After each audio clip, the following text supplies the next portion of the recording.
பைபிளிலே Daniel தீர்க்கதரிசன புஸ்தகத்துக்கு அடுத்ததாக ஓசியா தீர்க்கதரிசன புஸ்தகம் இருக்கிறது. மற்ற எல்லா தீர்க்கதரிசிகளை காட்டிலும் ஓசியா தீர்க்கதரிசி ஒரு வித்தியாசமான ஒரு சூழ்நிலைக்குள்ளாக தேவன் அவர் எடுத்து சென்றார். இந்த ஓசியா தீர்க்கதரிசன புஸ்தகத்தை வாசிக்கும் பொழுது இஸ்ரவேல் தேசத்தினுடைய பரிதாபமான நிலையை நாம் அறிந்து கொள்ள முடியும். எப்படியாய் தேவன் தமக்கென்று தேர்ந்தெடுத்த தேசம் எந்த அளவாய் அது பின்வாங்கி போய்விட்டது என்பதை இந்த புத்தகம், ஓசியா தீர்க்கதரிசன புத்தகம் சித்தரிக்கிறது. நாம் வாழ்ந்து கொண்டிருக்கக்கூடிய இந்த நாட்களிலேயும் கிறிஸ்தவமானது அந்த அளவுக்காய் பின்வாங்கி போய்விட்டது. மிகவுமாய் மோசமான ஒரு நிலைமையிலே இன்றைய கிறிஸ்தவம் வாழ்ந்து கொண்டிருக்கிறது. அதிலே தேவன் நம்மையும் ஒரு சிலராய் சாட்சியுள்ளவர்களாய் வாழும்படியாக, உணர்வுள்ளவர்களாய் வாழும்படியாக, தேவனுக்கென்று வெளிச்சமாய் தீபமாய் வாழும்படியாக தேர்ந்தெடுத்து பல இடங்களிலே தேவன் நம்மை வைத்திருக்கிறார். ஆகவே இந்த நாளிலே நம்முடைய பொறுப்பை நாம் அதிகமாய் உணர வேண்டும். நாம் இப்படி பின்வாங்கி போகாமல் நாம் தேவனுக்குள்ளாய் நிலைத்திருக்க முடியும், பின்மாற்றமான வழிகளை எப்படி தவிர்க்க முடியும் என்பதை இந்த புத்தகத்தை நீங்கள் வாசிப்பதன் மூலமாக அறிந்து கொள்ள முடியும். நாம் ஓசியா 1ஆம் அதிகாரம் 1ஆம் வசனத்தை நான் வாசிக்கிறேன். ஓசியா 1ஆம் அதிகாரம் 1ஆம் வசனம், தமிழ் பைபிளிலே 1049ஆம் பக்கம், தானியலுக்கு அடுத்த புத்தகம். யூதா தேசத்து ராஜாக்களாகிய உசியா, யோதா, மாகான், எசேக்கியா என்பவர்களின் நாட்களிலும், யோவாசின் குமாரனாகிய இஸ்ரேலின் ராஜாவாகிய யெரொபெயாம் என்பவனின் நாட்களிலும் பேயோரின் குமாரனாகிய ஓசியாவுக்கு உண்டான கர்த்தருடைய வசனம். இது சின்ன ஒரு முகவுரை. எந்த காலத்திலே இந்த தீர்க்கதரிசன புஸ்தகம் எழுதப்பட்டது என்பதற்கு ஒரு சின்ன முகவுரை. நாம் ஓசியா என்று வாசிக்கும் பொழுது வேதத்திலே கிட்டத்தட்ட கடைசி, பழைய ஏற்பாட்டிலே கடைசி புத்தகங்களை வருகிற அப்படின்னாலே இஸ்ரவேல் ஜனங்களிலே கிட்டத்தட்ட கடைசி நாட்களிலே எழுதப்பட்ட புத்தகம் என்று நாம் நினைக்கலாம். ஆனால் அப்படி அல்ல.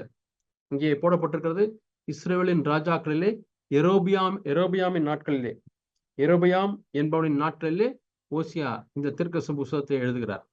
யெரொபெயாம் எத்தனாவது ராஜா என்று நாம் பார்க்கும் பொழுது இஸ்ரவேல் சரித்திரத்தை நாம் திரும்பி பார்த்தால் முதலாவது ராஜாவாக தேவன் சவுலை ஏற்படுத்தினார். சவுலுக்கு பிறகு தாவீது, தாவீதுக்கு பிறகு அவருடைய குமாரனாகிய சாலமோன். சாலமோன் காலத்திலே சாலமோனுடைய பாவத்தின் நிமித்தமாய் ஆண்டவர் ஒரு தண்டனையை இஸ்ரவேலுக்கு கொடுத்தார். அது என்ன தண்டனை என்று சொன்னால், இந்த தேசமானது இரண்டாக பிரிந்து போய்விடும்.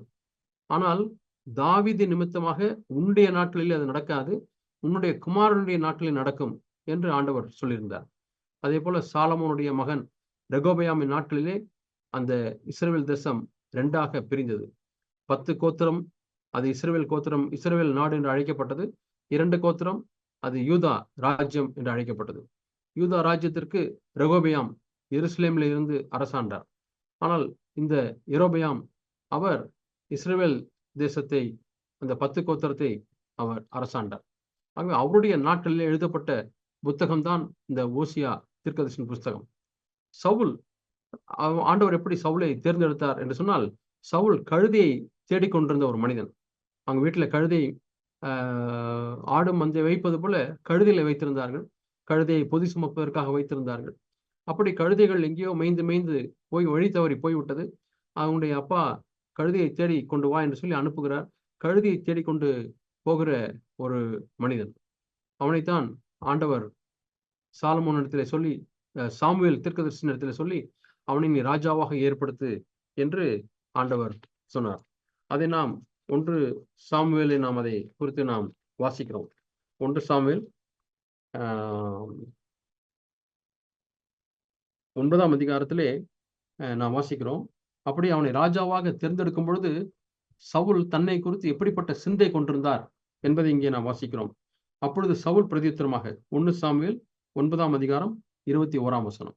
1 சாமுவேல் 9ஆம் அதிகாரம் 21ஆம் வசனம், பழைய ஏற்பாட்டிலே பக்கம் 350. அப்பொழுது சவுல் பிரதியுத்தரமாக, நான் இஸ்ரவேல் கோத்திரங்களிலே சிறிதான பென்யமீன் கோத்திரத்தான் அல்லவா? நான் மிகவும் சிறிதான பென்யமீன் கோத்திரத்தான். பென்யமீன் கோத்திரத்து குடும்பங்களிலெல்லாம் என் குடும்பம் அற்பமானது அல்லவா? நீர் இப்படிப்பட்ட வார்த்தையை என்னிடத்திலே சொல்வானேன் என்று சொன்னார். அந்த சவுலை ராஜாவாக, பென்யமீன் கோத்திரம் சின்ன கோத்திரம், அந்த சின்ன கோத்திரத்திலே அற்பமான குடும்பம், அப்படி என்றால் எவ்வளவு ஒரு சிறிய ஒரு இன்சிக்னிபிகண்ட் ஃபேமிலி என்று சொல்லலாம். அறியப்படாத ஒரு குடும்பம்.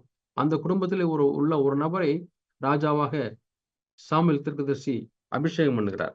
இவரை குறித்து சொல்லும் பொழுது நாம் வாசிக்கிறோம் 15ஆம் அதிகாரத்திலே 16ஆம் வசனத்திலே சாமுவேல் தீர்க்கதரிசி சொல்லுகிறார், சவுலை பார்த்து சொல்லுகிறார். 1 சாமுவேல் 15:17 அப்பொழுது சாமுவேல், நீர் உம்முடைய பார்வைக்கு சிறியவராய் இருந்தபோது அல்லவோ இஸ்ரவேல் கோத்திரங்களுக்கு தலைவரானீர். கர்த்தர் உம்மை இஸ்ரவேலின் ராஜாவாக அபிஷேகம் பண்ணுவித்தாரே. இந்த வசனத்திலே சவுலுடைய ஆரம்பத்தை குறித்து சாமுவேல் சொல்லுகிறார். உம்முடைய பார்வைக்கு சிறியவராய் இருந்த பொழுது அல்லவோ கர்த்தர் உம்மை அபிஷேகம் பண்ணினார். இப்பொழுது இந்த வசனத்தில் இன்னொரு சத்தியத்தை கற்றுக்கொள்ளலாம். நாம் நம்முடைய பார்வையில் சிறியவராய் இருக்கும் பொழுது, நாம் தாழ்மையா இருக்கும் பொழுது கர்த்தர் அபிஷேகம் பண்ணுகிறார். பெருமையானவர்களுக்கு தேவன் அபிஷேகத்தை கொடுப்பதே கிடையாது. தன்னுடைய பார்வையிலே பெருமையா இருக்கிறவர்கள், தன்னுடைய பார்வையிலே பெரியவர்களா இருக்கிறவர்களுக்கு தேவன் அபிஷேகத்தை கொடுக்க மாட்டார். ஆவிலே எளிமையுள்ளவர்கள் பாக்கியவான்கள். அந்த எளிமை, சிறு பிள்ளையை போல தன்னை தாழ்த்துகிறவன், நொறுங்குண்ட இருதயத்தை வைத்திருக்கிறவன், அவர்களுக்கு தான் கர்த்தர் சமீபமா இருக்கிறார். சவுல் ராஜா ஆரம்பிக்கும் பொழுது அப்படித்தான் ஆரம்பித்தார். ஆனால் கொஞ்ச நாட்களிலேயே அவர் தன்னை ஒரு பெரியவனாக கருதிவிட்டார். தன்னுடைய பார்வையிலே பெரியவனாகி போய்விட்டார். ஆகவேதான் என்ன வாசிக்கிறோம் என்றால், ஆண்டவர் அந்த நாட்டிலே ராஜாக்களுக்கென்று சில வேலையை வைத்திருந்தார், தீர்க்கதரிசிகளுக்கென்று சில வேலையை வைத்திருந்தார். பலி செலுத்துவது, சர்வாங்க தகன பலியை செலுத்துவது, சமாதான பலிகளை செலுத்துவது, இதெல்லாம் தீர்க்கதரிசிகளுடைய வேலை. அது ராஜா செய்யக்கூடாது. ராஜா அட்மினிஸ்ட்ரேஷன் மட்டும்தான் ராஜா செய்ய வேண்டும். ஆனால் இங்கே 1 சாமுவேல் 13ஆம் அதிகாரத்திலே சாமுவேல் வருகிறேன் என்று சொல்லி போயிருந்தார். குறித்த காலத்தின்படி 7 நாள் மட்டும் சவுல் காத்திருந்தார். 8ஆம் வசனத்திலே வாசிக்கிறோம். 1 சாமுவேல் 13:8. ஆனால் சாமுவேல் கில்காலுக்கு வரவில்லை. ஜனங்கள் அவனை விட்டு சிதறி போனார்கள். அப்பொழுது சவுல் சர்வாங்க தகன பலி, சமாதான பலி என்னிடத்திலே கொண்டு வாருங்கள் என்று சொல்லி சர்வாங்கதன பலியை செலுத்தினார். செலுத்தி முடிக்கிற பொழுது சாமுவேல் தீர்க்கதரிசி அங்கே வருகிறார். வந்து, நீ செய்தது என்ன என்று கேட்கிறார். அதற்கு, ஜனங்களை நேற்று சிதறி போய்விட்டார்கள், ஆகவே நான் பயந்து விட்டேன். பயந்து விட்டதுனாலே என்ன செய்ய வேண்டும்? பயந்து விட்டதுனாலே கர்த்தர் பக்கத்தில் இருப்பாரா? இல்லை. பயந்து நான் இப்படி செய்து விட்டேன் என்று சொல்லுகிறார். இன்னொரு வார்த்தையை சொல்லுகிறார். பயந்து செய்கிறது ஒரு லெவலில் எடுத்துக்கொள்ளலாம். நாமும் பயத்தினாலே சில காரியங்களை செய்து விடுகிறோம். அதை நான் ஒரு லெவலில் எடுத்துக்கொள்ளலாம். ஆனால் 12ஆம் வசனத்தில் சொல்லுகிறார், நான் கர்த்தருடைய சமூகத்தை நோக்கி விண்ணப்பம் பண்ணவில்லை என்று எண்ணி துணிந்து இந்த சர்வாங்க தகன பலியை செலுத்தினேன். துணிச்சல். அந்த துணிச்சல் ஒரு ரிபல்லியஸ் ஸ்பிரிட்டோடு கூட வருகிறது. ஒரு துணிகரம். அந்த துணிச்சலோடு கூட நான் செய்து விட்டேன். அவருக்கு தெரிகிறது அது செய்யக்கூடாது என்று, ஆனால் செய்து விட்டேன் என்று சொல்லி இப்படி அவர் கர்த்தருக்கு போய்விட்டார். 2வது முறை துணிச்சலாக ஆண்டவருடைய வார்த்தைக்கு டைரக்ட் டிசோபீடியன்ஸ். அமலேக்கியரையும் கொழுத்து ஆடு மாடுகள்லாம் ஒன்று வைக்க வேண்டாம், அதெல்லாம் கொண்டு விடு என்று ஆண்டு சொன்ன பிறகு அதெல்லாம் எடுத்து பத்திரப்படுத்தி வைத்தார். சாமுவேல் தீர்க்கதரிசி கேட்கும் பொழுது, ஜனங்கள் பலியிடுகிறதுக்காக அதை ஒளித்து வைத்திருக்கிறார்கள், பதுக்கி வைத்திருக்கிறார்கள் சொல்லுகிறார். போய் சொல்லுகிறார், தேவனுடைய வார்த்தைக்கு கீழ்ப்படியவில்லை. அந்த நேரத்திலும் கூட அவர் ஜனனுடைய கணத்தை தான் தேடுகிறார். சரி, பாவம் செய்து விட்டாய், விழுந்து விட்டாய், இப்பொழுது எப்படி அதை அணுகுகிறாய்? பாவத்தில் வீழ்ச்சியடைந்த பிறகு, பாவம் என்று உணர்ந்த பிறகு எப்படி நம்முடைய மனப்பான்மை இருக்கிறது? உண்மையான ஒரு ஜீவியம், ஒரு வாழ்க்கை, ஒரு லைஃப் எப்பொழுது அந்த மகிமையை காண முடியும் என்று சொன்னால், விழுவதனாலே அல்ல, விழுந்த பிறகு நாம் என்ன செய்கிறோம் அதில் தான் இருக்கிறது. பாவத்தில் விழுந்து விட்டோம் என்பது பெரிய காரியம் அல்ல. பாவத்தில் விழுந்த பிறகு நாம் எப்படி இருக்கிறோம்? ஆனால் சவுல் என்ன செய்தார்? பாவத்தில் விழுந்த பிறகு அதை ஒத்துக்கொள்வதில்லை. அதை ஒத்துக்கொள்ளாதபடிக்கு அவர் தன்னை நியாயப்படுத்துகிறார். ஜனங்கள் முன்பாக என்னுடைய பேர் கெட்டு போய் விட வேண்டாம், தனியாக வந்து செய்யுங்க என்று சாமுவேலுக்கு அறிவுரை கூறுகிறார். ஜனங்கள் முன்பாக என்னை கனவீனப்படுத்தாதீங்க. மனிதனுடைய மகிமையை தான் தேடுகிறார். வீழ்ச்சியடைந்த பிறகும் மனிதனுடைய மகிமை. அருமையான சகோதர சகோதரிகளை, நாம் சவுலுடைய வாழ்க்கையிலிருந்து நாம் பாடத்தை கற்றுக்கொள்ள வேண்டும். ஆண்டவரே, கடைசி வரை உம்முடைய பார்வைக்கு நான் சிறியவனாகவே இருக்கட்டும், என்னுடைய பார்வையிலே, ஆண்டுடைய பார்வையிலே நாம் சிறியவனாக தான் இருக்கிறோம். ஆனால் என்னுடைய பார்வையிலே நான் சிறியவனாய் இருக்கட்டும். ஒரு காலம் நான் என்னுடைய பார்வையிலே பெரியவனாய் மாறிவிட வேண்டாம். யார் தன்னுடைய பார்வையிலே பெரியவனாய் மாறுகிறார்களோ அவர்கள் துணிந்து விடுகிறார்கள். தேவனுடைய வார்த்தைக்கு கீழ்ப்படியாமல் இருப்பதற்கு துணிச்சல் கொள்ளுகிறார்கள். ஆகவே சவுலுடைய முதல் ராஜா அப்படி வீழ்ச்சி அடைந்து விட்டார். அடுத்த 2வது ராஜாவுடைய காலத்திலே என்ன நடந்தது என்று பார்க்கும் பொழுது தாவீது ராஜா அவர் பெருமை அடையவில்லை, அவர் துணிகரம் கொள்ளவில்லை. ஆனால் அவர் விபச்சாரம் செய்து அதை மறைப்பதற்காக கொலை செய்து அவர் தேவனை தன்னுடைய வாழ்க்கையில் தனிப்பட்ட விதத்திலே பாவத்தில் விழுந்து விட்டார். தாவீது ஒரு காலம் ஜனங்களை பாவம் செய்யும்படியாய் நடத்தவில்லை, ஜனங்களை பாவத்துக்குள்ளாய் நடத்தவில்லை. தனிப்பட்ட விதத்திலே தான் பாவத்தில் விழுந்து விட்டார். ஆனால் அந்த பாவத்தை குறித்து ஒரு தீர்க்கதரிசி வந்து அவரிடத்தில் உணர்த்தும் பொழுது அவர் சங்கீதம் 51 எழுதுகிறார், ஐயோ நான் கர்த்தருக்கு விரோதமாக பாவம் செய்தேன். அவர் யாரையும் சாக்கு போக்கே சொல்லவில்லை. அவள் ஏன் அப்படி ஆடை அணிந்து அல்லது ஆடை விலங்கி குளித்துக் கொண்டிருந்தால் ஆகவே தான் நான் ஈர்க்கப்பட்டேன் என்றெல்லாம் அவர் சாக்கு போக்க சொல்லவே இல்லை. யாரிடத்திலையும் பழியை போடவில்லை. முழு பழியும் தான் ஏற்றுக்கொண்டார். ஆண்டவரே, உமக்கு விரோதமாக எவ்வளவு பெரிய பாவத்தை நான் செய்து விட்டேனே. ஆண்டவரே, உம்முடைய சமூகத்தை விட்டு என்னை தள்ளாமலும் உம்முடைய பரிசுத்த ஆவியானவரை என்னை விட்டு எடுத்துக்கொள்ளாமலும் வரும் என்று கதறுகிறார். தேவனுடைய சமூகத்திலே எல்லாருக்கும் தெரிந்தாலும் பரவாயில்லை என்று சொல்லி என்னை உலகம் முழுவதுமாய் சங்கீதம் 51 படிக்கிறார்கள், பாடல்களை கட்டியிருக்கிறார்கள். Creating me a clean heart, O God, and renew a right spirit within me. Cast me not away from thy presence, O God, and take not the Holy Spirit from me. Restore unto me the joy of God's salvation. அருமையான ஒரு பாடல், உங்களுக்கும் தெரிந்திருக்கும் என்று எண்ணுகிறேன். Creating me a clean heart, O God. ஆண்டவரே, சுத்த இருதயத்தை நிலை சிருஷ்டியும், நிலைவரமான ஆவி என்னிடத்தில் புதுப்பியும், உங்களுடைய சமூகத்தை விட்டு என்னை தள்ளாமலும் பரிசுத்த என்னை எடுத்துக்கொள்ளாமலும் விரும் ஆண்டவரே, உற்சாக ஆவினாலே தாங்கும் ஆண்டவரே என்று சொல்லி அவர் பாவத்தை அறிக்கை செய்து பாடின பாடலை உலகம் முழுவதும் என்று பாடுகிறார்கள். ஆண்டவரே, எல்லாருக்கும் தெரிந்தாலும் நான் மனித கணத்தை நான் எதிர்பார்க்கவில்லை. ஐயோ, சொல்லிடாதீங்க. சவுலுக்கு நேர் எதிரான ஒரு கேரக்டர். சவுல் ஜனங்கள் முன்பாக என்னை கனப்படுத்தும், அவங்க முன்பாக என்னை கனவீனப்படுத்தாதிரும் என்று சவுல் கேட்டார். ஆனர் ஆஃப் மென், மனிதனுடைய கணம். ஆனால் தாவீது, மனிதர்கள் என்னை என்ன நினைத்தாலும் பரவாயில்லை, நான் என்னை தாழ்த்துகிறேன். ஆண்டவரே, நான் நொறுக்கப்பட்டவன். ஆண்டவர் உங்களுக்கு விரோதமாய் பாவம் செய்து விட்ட முன்னேற்ற தள்ளுகிறாதீங்க. எனக்கு வேண்டியது அபிஷேகம் தான். ஆண்டவரே, எனக்கு அபிஷேகத்தை தாங்க. எனக்கு இந்த ராஜாவுடைய சிங்காசனம் எனக்கு இல்லாவிட்டாலும் பரவாயில்லை, ஆனால் எனக்கு அபிஷேகம் வேண்டும். அப்படித்தான் தாவீது ஜெபித்தார். அதுதான் தாவீதுடைய மனது. ஆகவேதான் தேவன் தாவீதை குறித்து சொல்லும் பொழுது என்னுடைய இருதயத்துக்கு ஏற்ற மனிதன் என்று நற்சாட்சி கொடுத்தார். Is a man after my own heart. அவர் பாவத்தில் வீழ்ச்சியடைந்திருந்தாலும் புதிய ஏற்பாட்டிலே தாவீதை குறித்து சொல்லும் பொழுது தாவீது தன் சந்ததியிலே கர்த்தருடைய சித்தத்தை செய்து மரித்தான் என்று வாசிக்கிறோம். கர்த்தருடைய சித்தத்தை செய்த மனிதனாக இருந்தான். ஆகவே தேவன் அவன் வீழ்ச்சியடைந்தாலும் அவன் வீழ்ச்சிக்கு பிறகு இருந்த ஒரு மனத்தாழ்மை, மன துயரம், மன வேதனை, நொறுங்குண்ட ஒரு ஆவி, நறுங்குண்டதுமான ஆவி ஆண்டவரே நீர் புறக்கணியர் என்று சொல்கிறார் தாவீது. ஆகவே he was accepted. இந்த தாவீதை தேவன் எப்படி ராஜாவாக தேர்ந்தெடுத்தார்? அங்கே கழுதை தேடிக்கொண்டிருந்த மனிதன் என்று பார்த்தோம். இந்த தாவீது ஆடுகளின் பின்னே போய் கொண்டிருந்தார். ஆடுகளை பராமரிக்கக்கூடிய ஒரு நல்ல மனது, ஆடுகளை கொடிதான விலங்குகளிலிருந்து காப்பாற்ற வேண்டும் என்றது மனது. அப்பொழுதே அந்த ஆடுடைய விலை மதிப்பை உணர்ந்திருந்தார். தன்னுடைய தகப்பனுடைய ஆடுகள் என்பதிலே மிகவும் கருத்துள்ளவராக இருந்தார். இவன் தான் கடைசி பையன் வீட்டிலே. பொதுவா ஒரு வீட்டுல ஒரு வேலை இருக்குன்னா அப்பா அம்மா யார்கிட்ட வேலையை கொடுப்பாங்க? பையன்ட்டு தான் வேலையை கொடுப்பாங்க, பொறுப்பை கொடுப்பாங்க. அந்த பையன் ஒருவேளை எனக்கு இந்த வேலையெல்லாம் பிடிக்கல டேடின்னு சொல்லியிருப்பான். சரி, 2வது பையனை கொடுத்துருப்பாங்க. 2வது பையன் ஏதோ கடமைக்காக மேய்ச்சிட்டு வந்திருப்பான். என்னடா இன்னைக்கு 5 ஆடு குறையுதே, ஆமா எங்க போச்சுன்னு தெரியலப்பா அப்படின்னு சொல்லியிருப்பான். உடனே நைசார் 4 ஆடை வித்துட்டு அந்த காசை செலவு பண்ணியிருப்பான். அடுத்தது 3வது பையன். இப்படி ஒவ்வொருத்தரா யாருக்குமே அந்த வேலையில பிடிப்பில்லை.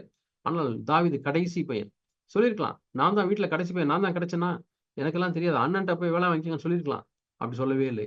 அப்பாவுடைய அந்த பொறுப்பை உணர்ந்து தான் அந்த வேலையை எடுத்துக்கொண்டு அந்த வேலையை செய்வதற்கு அவர் போகிறார். அந்த நேரத்திலேயே கர்த்தர் தாவீதின் இருதயத்தை பார்க்கிறார். இப்படி ஆடுகளை பராமரிக்கிற, ஆடுகளை மேய்க்கிற ஒரு ஆடு கூட சிங்கம் கரடியும் வந்த பொழுதும் போராடி ஜெயித்தார். அப்படிப்பட்ட தாவீதை தேவன் அப்பொழுதே பார்த்து, இந்த மனிதர் தான் என்னுடைய மக்களை மேய்ப்பதற்கு நல்ல ஒரு மேய்ப்பனா இருக்க முடியும் என்று தெரிவு செய்து அவர் அன்றைக்கே அரண்மனைக்கு அவரை இன்ட்ரோடியூஸ் பண்ணுகிறார். கோலியாத்தை போய் கொள்ளுகிறார். அதற்கு பிறகு சவுல் அவருக்கு கெட்ட ஆவி வரும்பொழுதெல்லாம் தாவீது தான் போய் இசைக்கருவியை வாசிக்கிறார். அப்படி தேவன் அந்த அரண்மனையிலே கொண்டு போய் அவரை அறிமுகப்படுத்தி ஆடு மேய்த்து கொண்டிருந்தவனை அரண்மனைக்குள்ளே பழக்குவிக்கிறார். அப்படி பழக்குவித்து அவன் பின்னாளிலே ராஜாவாய் மாறினான். ஆனாலும் தேவன் தாவீதை சோதித்தார். எவ்வளவோ ஆண்டுகள் சவுல் தாவீதை விரட்டி விரட்டி விரட்டி விரட்டி, ஆனாலும் அந்த வனாந்தரங்களிலேயும் காடுகளிலேயும் மலைகளிலேயும் எத்தனையோ சங்கீதங்கள் எழுதுகிறார். தேவன் மேலே ஒரு பற்றா இருந்தார். ஆண்டவரே, என்னை ராஜாவை அபிஷேகம் பண்ணீங்களே, ஏன் இன்னும் என்னை ராஜாவை அபிஷேகம் பண்ணல? அப்படி ஆண்டவர்கிட்ட ஒரு கேள்வி கூட கேட்கவே இல்லை. சவுலை கொலை செய்ய வந்த பொழுதும் கூட வஸ்திரத்தின் ஓரத்தின் தொங்கலை அறுத்து கொண்டு, நான் கர்த்தரால் அபிஷேகம் பண்ணினவரை எப்படி நான் தொட முடியும் என்று 3 முறை சொல்கிறார். தன்னை கொல்ல வருகிறவரை, தன்னை கொலை செய்வதற்காக எத்தனையோ வருடங்களாய் சுற்றி திரிகிற ஒரு மனிதனை பார்த்து தாவீது எப்படி பார்க்கிறார் என்று சொன்னால், கர்த்தரால் அபிஷேகம் பண்ணப்பட்டவர், கர்த்தரால் அபிஷேகம் பண்ணப்பட்டவர், அவரை நான் தொட மாட்டேன். அருமையான சகோதர சகோதரர்களே, ஒரு கணவன் மனைவி எப்படி பார்க்க முடியும்? ஆண்டவரே, நீர் கொடுத்த மனைவி. ஒருவேளை மனைவி சவுல் தாவீதை விரட்டுவது போல மனைவி கணவனை விரட்டி கொண்டிருக்கலாம். ஆனாலும் கணவன் எப்படி மனைவி பார்த்து சொல்ல வேண்டும்? ஆண்டவரே, நீர் கொடுத்த மனைவி. அதே போல மனைவி எப்படி சொல்ல வேண்டும்? கணவனை பார்க்கும் பொழுது, ஆண்டவரே, நீர் எனக்கு கொடுத்த கணவர். இன்றைக்கு எப்படி இருக்கிறார்? ஒருவேளை பின்வாங்கி இருக்கலாம், அல்லது ஒருவேளை சவுலை போல மிக மோசமான நிலைமையில் இருக்கலாம். அவரை என்ன செய்வதற்கும் எனக்கு ஆப்பர்ச்சுனிட்டி கிடைக்கலாம். ஆனாலும் ஆண்டவர் நீர் கொடுத்த கணவர், நீர் கொடுத்த பிள்ளைகள் என்று நம்முடைய பார்வை மாறும் பொழுது நம்முடைய ஆவி பாதுகாக்கப்படுகிறது. பாவம் செய்வதிலிருந்து நாம் பாதுகாக்கப்படுகிறோம். இயேசு கிறிஸ்து அப்படித்தான். யூதாஸ் காரியத்தை பார்க்கும் போதெல்லாம், ஆண்டவரே, நீர் கொடுத்தவர்கள், நீர் கொடுத்த பிள்ளை, நீர் கொடுத்தவர்கள் ஆண்டவரே என்றுதான் யோவான் 17ஆம் அதிகாரத்தை சொல்கிறார். நீர் கொடுத்தவர்கள் ஆண்டவரே என்று சொல்லுகிறார். அவர்களை பார்க்கும் பொழுது காட்டி கொடுக்க போகிறவன் அல்லது மறுதளிக்க போகிறவன் என்றெல்லாம் அவர் நினைக்கவில்லை. ஆண்டவரே, நீர் கொடுத்தவர்கள் ஆண்டவரே என்று ஆண்டவர் சொன்னபடினாலே முடிவு பரியந்தம் அவர்களிடத்திலே தேவனால், இயேசு கிறிஸ்துவால் அன்பு கூற முடிந்தது. ஆகவே அந்த தாவீதுடைய நாட்களிலே இப்படி ராஜ்யம் இருந்தது. இப்பொழுது தாவீதுக்கு அடுத்தது அதே போலத்தான் யோசேப்பு தேவன் எப்படி அந்த எகிப்துக்கு ஒரு பிரைம் மினிஸ்டராக அவர் தேர்வு செய்தார்.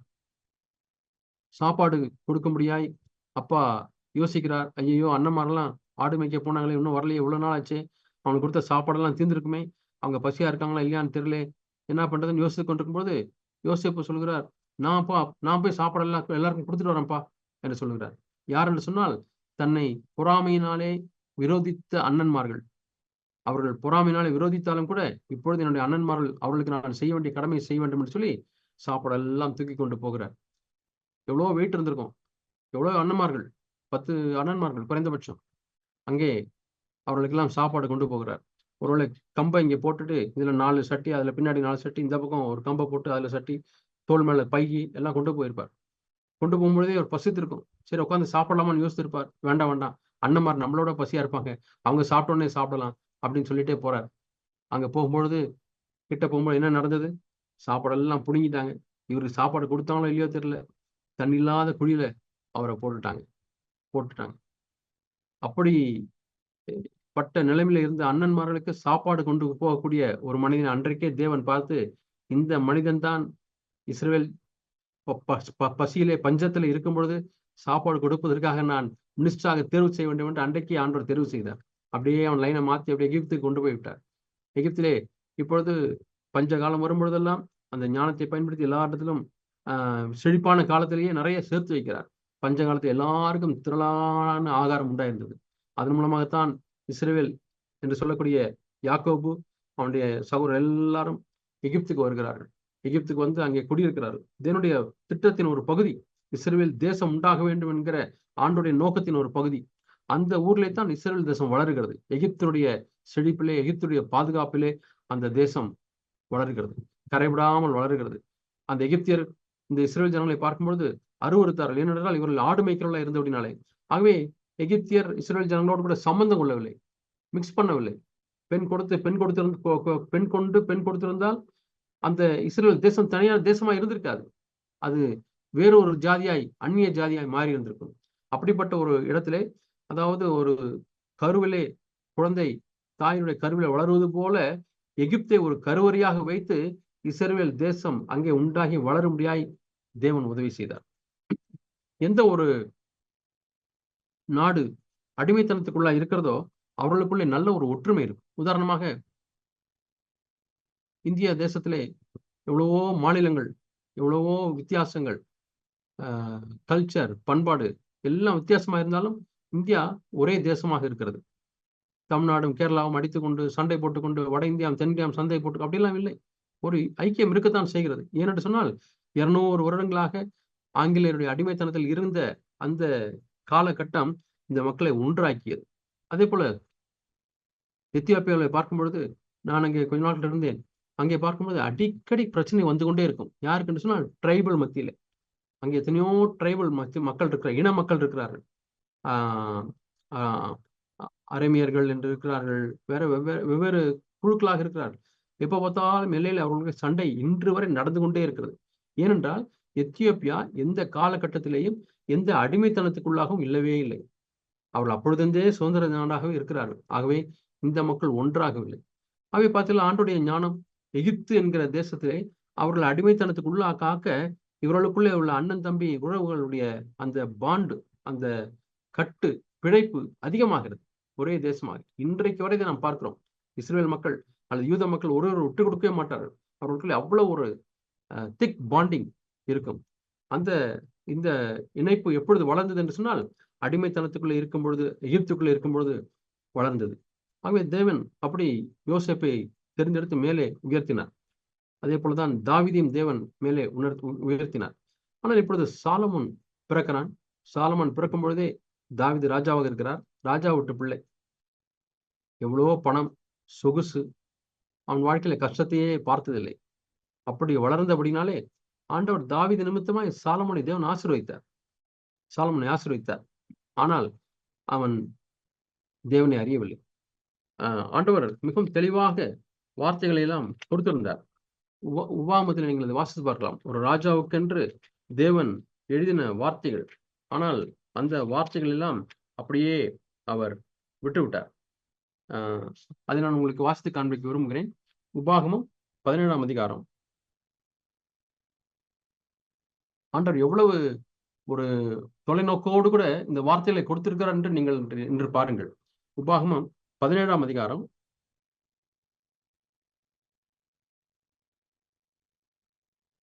14ஆம் வசனத்திலிருந்து நான் வாசிக்கிறேன். உன் தேவனாகிய கர்த்தர் உனக்கு கொடுக்கும் தேசத்திலே நீ போய் சேர்ந்து. இந்த உபாகமம் என்பது மோசே கொடுக்கக்கூடிய வார்த்தை. இன்னுமா இவர்கள் கானான் தேசத்துக்குள்ளே போகவில்லை. எகிப்தின் அடிமைத்தனத்தின் வெளியே வந்து விட்டார்கள். இப்பொழுது புது தேசத்துக்கு போகிறார்கள். அந்த தேசத்திலே நீ போய் சேர்ந்து அதை சுதந்திரத்தை கொண்டு அதில் குடியேறின பின் நீ என்னை சுற்றிலும் இருக்கிற சகல ஜாதிகளையும் போல நானும் எனக்கு ஒரு ராஜாவை ஏற்படுத்த வேண்டும் என்று சொல்வாயானால். ஆண்டவர் அப்பொழுதே அவளுடைய மன கடினத்தை அறிந்திருந்தார். இந்த ஜனங்கள் எப்படி இருந்தாலும் கேட்பார்கள். என்பாயானால் உன் தேவனாகிய கர்த்தர் தெரிந்து கொள்பவனையே உனக்கு ராஜாவாக வைக்க கடவாய். உன் சகோதரருக்குள் இருக்கிற ஒருவனையே உன்மேல் ராஜாவாக ஏற்படுத்த கடவாய். உன் சகோதரன் அல்லாத அந்நியனை ராஜாவாக ஏற்படுத்த கூடாது. அவன் அநேக குதிரைகளை சம்பாதியாமலும், பார்த்தீங்களா, அநேக குதிரைகளை சம்பாதியாமலும் அநேக குதிரைகளை தனக்கு சம்பாதிக்கும்படி ஜனங்களை திரும்ப எகிப்திற்கு போக பண்ணாமலும் இருக்க கடவன். இனி அந்த வழியாய் நீங்கள் திரும்பி போக வேண்டாம் என்று கர்த்தர் உங்களுக்கு சொல்லி இருக்கிறாரே. அவன் இருதயம் பின்வாங்கி போகாதபடி அவன் அநேகம் ஸ்திரீகளை படைக்க வேண்டாம். வெள்ளியும் பொன்னும் தனக்கு மிகுதியாய் பெருக பண்ண வேண்டாம். அவன் தன் சிங்காசனத்தின் மேல் வீற்றிருக்கும் போது அவனுடைய இருதயம் அவன் சகோதரர் பேர் மேட்டிமை கொள்ளாமலும் கற்பனை விட்டு வலதுபுறம் இடதுபுறம் சாயாமலும் இந்த நியாயப்பிரமாணத்தின் எல்லா வார்த்தைகளையும் இந்த கட்டளைகளையும் கை கொண்டு இவைகளின்படி செய்வதற்காக தன் தேவனாகிய கர்த்தருக்கு பயந்திருக்கும்படி கற்றுக்கொள்ளும் பொருட்டு அவன் லேவியராக ஆசாரிய இடத்தில் இருக்கிற நியாயப்பிரமாண நூலை பார்த்து தனக்காக ஒரு பிரதியை வாங்கி, ஒரு ஜெராக்ஸ் காப்பி, அந்த நாட்டில் இருந்த ஜெராக்ஸ் காப்பி வந்து லெதர்ல எழுதிக்குவாங்க. தனக்காக ஒரு பிரதியை எழுதி தன்னிடத்தில் வைத்து கொண்டு தன் ஜீவனுள்ள நாளெல்லாம் அதை வாசிக்க கடவன். இப்படி செய்வதனால் தானும் தன் குமாரரும் இஸ்ரவேலின் நடுவே தங்கள் ராஜ்யத்திலே நீடித்து வாழ்வார்கள். ரொம்ப தெளிவா ஆண்டவர் சொல்லிட்டார். ஆனால் இப்பொழுது 2 தலைமுறை தான் தாண்டி இருக்கிறது. சவுல், தாவீது. சாலமோன் காலத்திலேயே இந்த வார்த்தைகள் எல்லாம் அப்படியே குப்பை தொட்டிலே போட்டு விட்டார். குதிரைகளை வாங்க முடியாது, எகிப்துக்கு போகிறார். குதிரைகள் மட்டுமல்ல, தன்னுடைய மைண்ட்ல ஸ்கீம் பண்ணி தன்னுடைய தேசத்திலே சண்டை வரக்கூடாது, சமாதானமா இருக்கணும்னு சொல்லி என்ன பண்ணிட்டாருன்னா எகிப்தினுடைய ராஜா பார்வோனுடைய குமாரத்தையை கல்யாணம் பண்ணிட்டார். பாத்தீங்களா? இப்ப மாமனார் சண்டைக்கு வர மாட்டார்ல, தான் மாப்பிள்ள மாமனார் சண்டைக்கு வர மாட்டார். எவ்வளவு ஷார்ட்கட் பாருங்க. ஆண்டவர் அப்படியே கொடுத்திருந்தா, எகிப்திலே நீ போய் பெண் கொள்ள வேண்டாம், நீ திரும்பி போகவே வேண்டாம், குதிரையை வாங்க வேண்டாம்னா அவர் போய் பெண்ணை வாங்கிட்டு வந்துட்டார், சம்பந்தம் கலந்து. அப்புறம் நிறைய பொண்ணு வெள்ளி எல்லாம் சம்பாதிச்சு, பிரசங்கின் புஸ்தகத்தை வாசித்து பாருங்கள், ஒரு குறை வைக்கல. எல்லாம் சம்பாதிச்சு தோட்டங்கள், பிசினஸ், வேலைக்காரர்கள், பாடகர்கள், ஒரு குறை வைக்கல. என்னாச்சு? ஆண்டவர் என்ன சொல்லிக்கிறார்? இந்த பிரதியை எழுதி தன்னிடத்துல வைத்துக் கொண்டு ஜீவனான நாளெல்லாம் அதை வாசிக்க கடவன். அப்பயாச்சும் உன் மைண்ட்ல ஒரு பயம் இருக்கட்டும் என்று சொன்னார். ஆனால் இந்த வார்த்தைகளுக்கு ஒன்றுக்கும் சாலமோன் கீழ்ப்படியவில்லை. அநேகம் ஸ்திரீகளை திருமணம் பண்ணி மரிமனை நாட்டில் வைத்து அந்த ஸ்திரீகளுடைய கடவுளை எல்லாம் கும்பிட்டு அவங்களுக்கெல்லாம் பலிபிடங்களை கட்டி இன்னும் அதிலே தொழுது கொண்டு ஜனங்களை பாவத்துக்குள்ளாய் நடத்தினார். எவ்வளவு குயிக்கா ஒரு தேசம் கீழே இறங்குகிறது பாருங்கள், எவ்வளவு வேகமாக பின்வாங்கி போகிறது என்று பாருங்கள். சரி, இப்பொழுது ஆண்டவர் சாலமோனுடைய பாவத்தின் நிமித்தமாய் 2 முறை பிரத்யட்சமாய் சாலமோனுக்கு தரிசனமாய் ஆண்டவர் பேசுகிறார். மனம் திரும்பு. தாவீது நிமித்தமாய் சாலமோனுக்கு பேசுகிறார். ஆனால் அவன் கீழ்ப்படிய மறுத்து விட்டார். நீதிமொழியில் எழுதியிருக்கிறார், பிரசங்க எழுதியிருக்கிறார். ஆனால் அவருடைய பெயர் புதிய ஏற்பாட்டில் சொல்லப்படவில்லை, பரிசுத்தவான்களுடைய பட்டியலில் வரவில்லை. எவ்வளவு துக்கமான ஒரு விஷயம். இப்பொழுது ஆண்டவர் சொல்கிறார், உன்னுடைய பாவத்தின் நிமித்தமாய் உன்னுடைய நாட்களிலே நான் அதை செய்ய மாட்டேன்.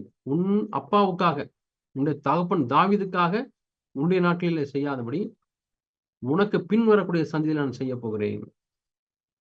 பிரியமானவர்களே, அநேக சமயத்திலே இந்த ஒரு சத்தியத்தை நாம் மறந்து விடக்கூடாது. நாம் நன்றாக இருக்கிறோம் என்பதை நம்முடைய நாட்களிலே தேவனுடைய தண்டனை எதுவும் வரவில்லை, எந்த ஒரு கஷ்டமும் வரவில்லை என்பதற்காக நாம் நன்றாக இருக்கிறோம் என்று நாம் எண்ணி விடக்கூடாது. ஒருவேளை நம்முடைய முன்னோருடைய ஜபமா இருக்கலாம், நம்முடைய அப்பா அம்மாவுடைய ஜபமா இருக்கலாம், அவருடைய ஜபம் இதுவரை நம்மை பாதுகாத்து இருந்திருக்கலாம். நாம் ஒரு காலம் அப்படி நினைக்க கூடாது. ஆண்டவரே நான் நன்றாக இருக்கிறேன் என்று சொல்லி சாலமோன் அப்படி நினைத்து விட்டார். இன்னைக்கு கர்த்தர் ஆசீர்வதித்திருக்கிறார். இல்லை, சாலமோன் நிமித்தமாய் தேவன், தாவீது நிமித்தமாய் தேவன் சாலமோனுக்கு இரக்கம் காண்பித்தார். ஆனால் அடுத்த அவனுடைய குமாரனுடைய ரெகோபெயாம் நாட்களிலே சாலமோன் எவ்வளவு பேக் ஸ்லைட் ஆயிருந்தாரோ அதை விட அதிகமாக ரெகோபெயாம் பேக் ஸ்லைட் ஆயிருந்தார். ஆகவே அவனுடைய ராஜ்ய பாரம் அவனுடைய நாட்களிலே இஸ்ரவேல் 2ஆய் பிரிஞ்சது. ஒரு வஸ்திரத்தை எடுத்து அதை கிழிச்சி ஆண்டவர் டெமான்ஸ்ட்ரேட் பண்ணி காமிச்சார், இது போல நடக்கும் என்று. யெரொபெயாம் இஸ்ரவேலுக்கு ராஜாவாய் மாறினார். யெரொபெயாம் ஒரு வேலைக்காரனுடைய மகனாய் இருந்தார், சாதாரண ஒரு குடும்பத்தினுடைய மகனாய் இருந்தார். அவனுக்கு ஆண்டவர் சிங்காசனத்தை கொடுத்தார். நான் தான் உன்னை ராஜா வாக்குகிறேன், நான் தான் உனக்கு சிங்காசனத்தை கொடுக்கிறேன், நீ என்னுடைய பிரமாணங்கள் நீ வாழு என்று சொல்லி அவரை அங்க உட்கார வைத்தால் அவர் என்ன செய்கிறார் என்று பாருங்கள். 1 ராஜாக்கள் 12ஆம் அதிகாரம். 12ஆம் அதிகாரத்தில் தான் அந்த ரெகோபெயாம், யெரொபெயாம் இந்த 2 ராஜாக்கள் வருகிறார்கள். 2 தேசமாக அது உடைகிறது, யெரொபெயாம் ரெகோபெயாம் என்கிற நாட்களிலே. 11ஆம் அதிகாரம் 34ஆம் வசனத்துல பாருங்கள், ராஜபாரம் முழுவதும் நான் அவன் கையிலிருந்து எடுத்து அதில் 10 கோத்திரங்கள் உனக்கு தருவேன். 35ஆம் வசனம். ஆண்டவர் 10 கோத்திரங்கள் யாரு ஆண்டவர் யெரொபெயாமுக்கு தருகிறார்? ஆண்டவர் தருகிறார். நான் 10 கோத்திரங்கள் நான் உனக்கு தருவேன் என்று ஆண்டவர் சொல்கிறார். இப்பொழுது இந்த யெரொபெயாம் ராஜாவாகிவிட்டார். ராஜாவான பிறகு என்ன சொல்கிறார் என்று சொன்னால், ராஜாவான பிறகு என்ன செய்கிறார் என்று நாம் இங்கே பார்க்கிறோம். 1 ராஜாக்கள் 12ஆம் அதிகாரம் 27ஆம் வசனம். இந்த ஜனங்கள் இப்பொழுது இஸ்ரவேல் ஜனங்கள் எல்லாம் எருசலேமுக்கு பண்டிகை கொண்டாட போகிறார்கள். என்றால் அவர்கள் போய் கூடார பண்டிகை, பஸ்கா பண்டிகை, நிறைய பண்டிகை கொண்டாட வேண்டும், அதற்காக கிளம்புகிறார்கள். இப்பொழுது யெரொபெயாமுக்கு ஒரு பயம் வந்து விட்டது.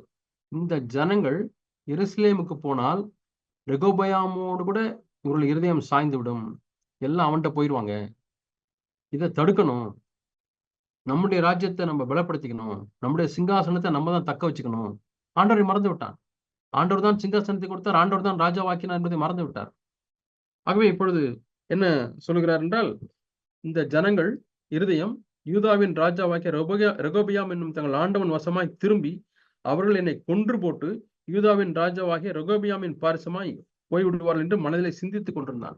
மைண்ட்ல எப்படி நினைக்கிறான்? இவங்க எல்லாம் ரெகோபெயாம் போயிடுவாங்க, ரெகோபெயாம் என்னை கொன்றுவான். அன்ரியலிஸ்டிக் ஃபியர்ஸ். நம்முடைய வாழ்க்கையில கூட அப்படிப்பட்ட சில பயங்களாம் வரும். எனக்கு நான் கேன்சர் வந்தா, எனக்கு அப்படி ஆயிடுச்சுன்னா, என் பிள்ளைகளுக்கு அப்படி ஆயிடுச்சுன்னா அப்படின்னு நினைச்சிட்டே போய் நம்முடைய சமாதானத்தை இழந்து விட முடியும், பயத்தினாலே பிடிக்கப்பட்டு விட முடியும், விசுவாசத்தை இழந்து விடுவோம். அதற்கு ஷார்ட்கட் ஏதாவது நம்ம பண்ண ஆரம்பிப்போம். இல்லை இல்லை, அப்படி பயப்படவே கூடாது. பயத்து நிமித்தமாய் ஒரு தீர்மானம் எடுக்கிறார்.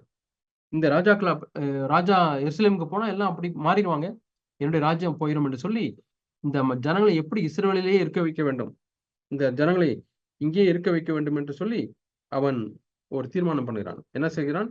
2 பொன் கன்று குட்டிகளை உண்டாக்கி ஜனங்களை பார்த்து, இனிமே நீங்க எருசலேமுக்குலாம் போக வேண்டாம், அவ்வளவு தூரம் ஏன் நீங்க போறீங்க, உங்களுக்கு ரொம்ப கஷ்டம், உங்களுக்கு எருசலேமுக்கு போகுது உங்களுக்கு வருத்தம், எகிப்து தேசத்திலேயே இருந்து உங்களை வரப்பண்ணின தெய்வங்கள் இவைகள் தான் என்று சொல்லி ஒன்றை பெத்தேலிலும் ஒன்றை தானிலும் ஸ்தாபித்தான்.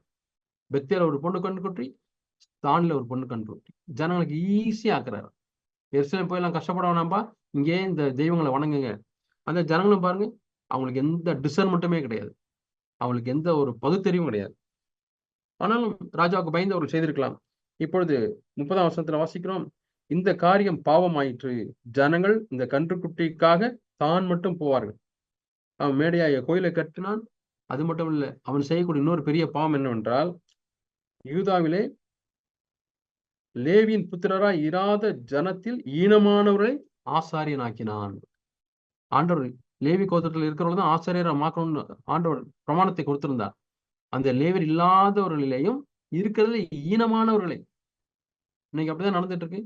வீட்டுல 4 பிள்ளைங்க இருக்காங்க, 3 பிள்ளைங்க காலேஜ் அட்மிஷன் கிடைச்சிருச்சு, 4வது பையன் சரியா படிக்கல, 10th 5 தடவை ஃபெயிலு, 4 தடவை ஃபெயிலு, +2. சரி என்ன பண்றது, பைபிள் காலேஜ் அனுப்பிடுவோம், நிறைய பைபிள் காலேஜ் இருக்கு. அதுக்கப்புறம் அவன் பாஸ்டர்.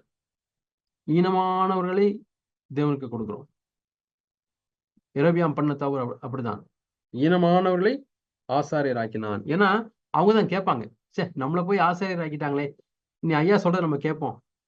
உண்மையாலுமே ஆசாரியர்கள் விக்கிரகத்தை படைன்னு சொன்னா படைக்க மாட்டாங்க, அது செய்யக்கூடாது, தேவனுக்கு அது விரோதம் என்று சொல்லியிருப்பார்கள். ஆனா ஈனமானவர்களை போட்டுக்கிட்டா அது இந்த இப்பொழுது உள்ள பாஷையில சொல்ல போனா ஆமாசாமி, எதுக்கு எடுத்தாலும் ஆமாசாமியை போடுறவங்கள நம்ம தலைமைத்துவம் வச்சுட்டா நம்ம சொல்றதை எப்போதும் கேட்பான். எப்படி ட்ரிக்கு பாருங்க, எப்படி மைண்ட் வேலை செய்யுது. இப்ப அப்படிப்பட்டவங்களை வச்சு என்ன சொல்கிறார், பண்டிகையும் கொண்டாடி அவனே பலிபீடத்தை வைத்து இப்பொழுது தானே நியமித்துக் கொண்ட 8ஆம் மாதம் 15ஆம் தேதியிலே தான் உண்டாக்கின பலிபீடத்திலே பலியிட்டு இஸ்ரவேல் புத்திரருக்கு பண்டிகை ஏற்படுத்தி பலிபீடத்திலே பலியிட்டு தூபம் காட்டினான். இவர் என்ன சொல்றாரோ அதெல்லாம் அந்த ஆசாரியர்கள் செய்யறாங்க. ஒரு வார்த்தை பேசல பாருங்க. ஸ்பிரிச்சுவல் டிக்ளினேஷன் எந்த அளவுக்காய் வந்து விட்டது. மேலெல்லாம் பாத்தீங்கன்னா 2 பேர் 3 பேர்ல அவங்களுடைய தனிப்பட்ட வாழ்க்கையில் உள்ள பாவம். ஆனால் இப்பொழுது எரோபியாம் நாட்டிலே ஜனங்களையே பாவத்துக்குள்ளாய் நடத்தி பிரித்து விட்டார். இந்த காலகட்டத்திலே தான் ஆண்டவர் ஓசியா தீர்க்கதரிசியை எழுப்புகிறார். ஓசியா தீர்க்கதரிசியை எழுப்பி ஆண்டவர் என்ன சொல்கிறார் என்று நாம் அதை பார்க்கலாம். தானியல் அதுக்கு அடுத்த புத்தகம் ஓசியா. இந்த ஓசியாவை நீ போய் ஒரு சோர ஸ்திரியை திருமணம் பண்ணிக்கொள்ள என்று சொல்கிறார். எப்பொழுதுமே தேவனுடைய வார்த்தை அதில்லை. எப்பொழுதுமே தேவன் நல்ல ஒரு விசுவாசியை தான் கல்யாணம் பண்ணு சொல்லுவார். ஆனால் ஓசியாவுக்கு ஆண்டவர் சொன்ன காரியம், ஒரு சோர ஸ்திரியை, ஒரு ஒழுங்கற்ற ஸ்திரியை, இம்மாரல் உமன் போய் திருமணம் பண்ணிக்கொள்ள என்று சொல்கிறார். ஓசியா கீழ்ப்படிந்தார். ஏன் ஆண்டவரே, எவ்வளோ நாள் அழுதிருப்பார், கேட்டிருப்பார், ஏன் ஆண்டவரே ஏன் ஆண்டவரே. ஆண்டவர் சொல்கிறார், நான் சொல்றேன் நீ செய் என்று சொல்லியிருப்பார். ஏன் என்று சொன்னால் இஸ்ரேல் தேசம் இது போல மாறிவிட்டது என்பதை காண்பிக்கும்படியாக. ஆக்டிவிட்டி பேஸ்ட் லேர்னிங் என்று சொல்வார்கள். ஆக்டிவிட்டி காமிச்சு அது மூலமாய் ஒரு பாடத்தை கற்றுக் கொடுப்பது. அதே போல இப்ப ஆண்டவர் செய்கிறார். ஓசியாவை ஒரு மாடலா வைத்து, ஓசியாவுக்கு இப்பொழுது உண்மையற்ற ஒரு மனைவி. எல்லாம் நிறைய பேர் வந்து கேட்பாங்க, ஐயா ஒருவேளை இன்னைக்கு கேட்கறது போல பாஸ்டர் ஐயா அல்லது தீர்க்கதரிசி ஐயா, நீங்க ஏன் ஐயா உங்க நல்ல பொண்ணே கிடைக்கலையா ஐயா, இந்த பொண்ணை பத்தி ரொம்ப தப்பாலாம் பேசுறாங்க ஐயா, ஏன் இவங்கள போய் கல்யாணம் பண்ணிருக்கீங்க? கண்டிப்பா கேட்டிருப்பாங்களா இந்த நாட்டுல? எத்தனையோ பேர் வீட்டுக்கு வந்திருப்பாங்க, எனக்காக ஜோம் பண்ணுங்க வந்திருப்பாங்க, எனக்கு ஆலோசனை சொல்லுங்கன்னு கேட்டிருப்பாங்க. அப்பெல்லாம் ஒரு பேச்சுலர் இருந்திருப்பார். இப்ப கல்யாணம் ஆனவனே எல்லாம் ஒவ்வொருத்தரும் வந்து கேட்கறாங்க, ஐயா நல்ல பொண்ணு உங்களுக்கு கிடைக்கலையா, இவங்களை பத்தி அப்படி கேள்விப்பட்டேன் இவங்களை போய் கல்யாணம் பண்ணிருக்கீங்களேன்னு. ஓசி என்ன சொல்லியிருப்பார்? இன்றைக்கு நீங்கள் ஆண்டவருக்கு உண்மையற்றவளாய் போய்விட்டீர்கள் என்பதை காண்பிக்கும்படியாக தேவன் என்னை இப்படிப்பட்ட பெண்ணை திருமணம் செய்யும்படியாக சொன்னார்.